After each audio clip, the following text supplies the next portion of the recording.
Welcome to the Slop Farm. Enjoy the video. You begin by preparing both devices and initiating pairing now.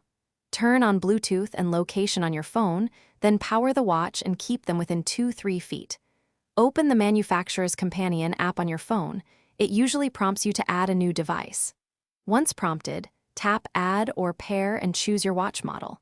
This is the first actionable step because the app handles discovery. Make sure notifications and permissions are accepted when requested so the phone can detect the watch.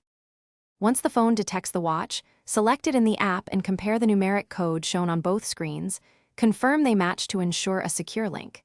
After confirmation, the app asks for permissions, notifications, contacts, location, and storage. Grant them because they enable features like alerts and syncing. Next, sign into the brand account or create one. This step synchronizes settings, health data, and updates. Allow time for initial data transfer, and watch firmware updates to complete before you leave the screen. Finally, personalize the watch in the app. Choose faces, enable specific notifications, and set health goals. Make sure any firmware update finishes, do not interrupt it. Once done, confirm sync of time, contacts, and health data. If something fails, try one key troubleshooting tip.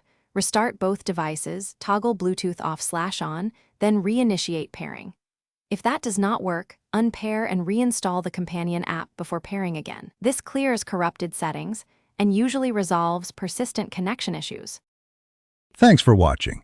Consider subscribing if we helped you today.